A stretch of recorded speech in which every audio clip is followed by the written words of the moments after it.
you all these years? You killed Mr. Body with a lead pipe, killed the cook with a knife. You stole the keys to the safe to grab the wrench where you killed this motorist because he was your driver to all your illicit rendezvous. That's how I remember to get there. You killed the cop in Yvette, stole the gun from Yvette, and shot the singing telegram girl because she just wouldn't let you get a word in. Conversations are best when they're reciprocal. Aren't you going to deny it? Now what? Deny being the murderer. Well, it wasn't me. Who was it? I'm afraid for you all that there's some truth to all your stories. All the dead bodies in this house were Mr. Body's informants. They gave him all the information he needed to blackmail all of you. All the bodies? Let me explain. We ran to the billiard room. One of us arrived late, giving her just enough time for Miss Peacock to kill the cook in the kitchen with the knife she claimed to have lost in the hall. And I'll never have her shark fin soup again. Such a loss. What was her motive? Miss Peacock went to confront her former chef, who knew all of her and her husband's dirty bribery schemes and was threatening to expose her. Then, when I locked the motorist in the lounge, Colonel Mustard, finding the secret passage from the conservatory to the lounge, confronted the motorist. Well, what was his motive? The motorist was threatening to expose him for money. But Colonel cut his brakes, causing his car to crash and return back here to the Body Manor. Then Colonel Mustard killed the motorist in the lounge with the wrench. The cop was next. The lights went out, giving Miss Scarlet just enough time to kill the cop in the library with the candlestick. Well, what was her motive? He was on Miss Scarlet's payroll, paid to keep her secrets and to look the other way. And paid more than just money. How am I going to get back home? He was threatening to expose her and bring her whole operation to the ground when she stopped paying him. It would have destroyed everything. So Miss Scarlet killed the cop in the library with the candlestick. Air miles. But she didn't cut out the lights. That was Mrs. White. She knows her way around the electrical panel because her former husband was an electrician. Fourth husband. And an escape artist. Eighth husband. And knew how to tow the rope into a noose because her former husband was a sailor and knew all his knots. 12th husband. How many husbands have you had? I happen to be single right now. Aren't you supposed to ask the motive? Right. What was your motive for marrying so many men? No, I meant motive for murder. Sorry, what was her motive? Yvette was having an affair with her husband. My 3rd, my 7th, and my 11th. And I hated her. I hated her so much. Just the flames. Flames. Oh, the heat. Oh, the flames. But that just made the singing telegram girl.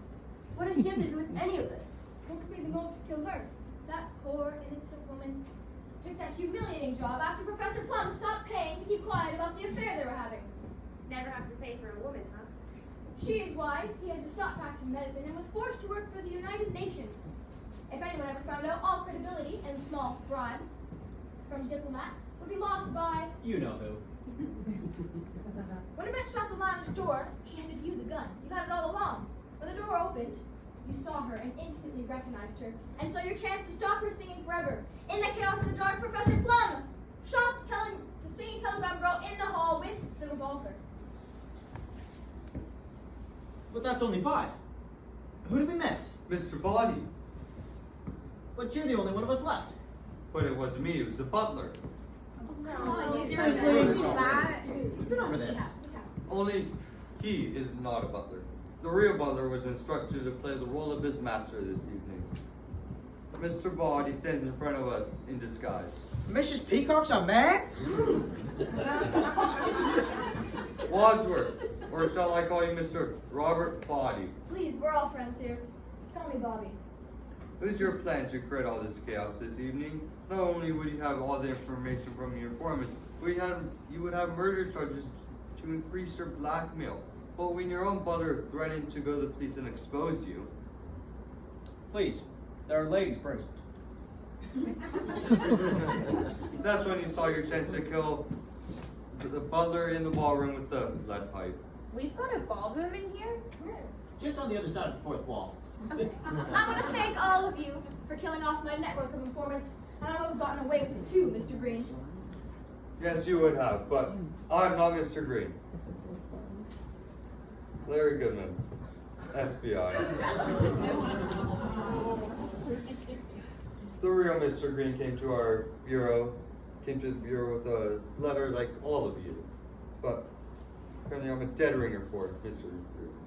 And I've become a master in the art of pickpocketing. That's how this envelope, labeled confidential. I don't see an envelope.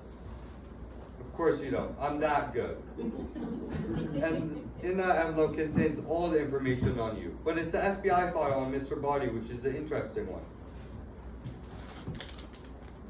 In that file contains all of Body's secrets and his family. His family has been wanted for generations for organized crime, murder, and blackmail. And tonight, the Body family has reached a dead end. Seriously, Jackie, you're too good! Can I trust you this time? No, I don't think so.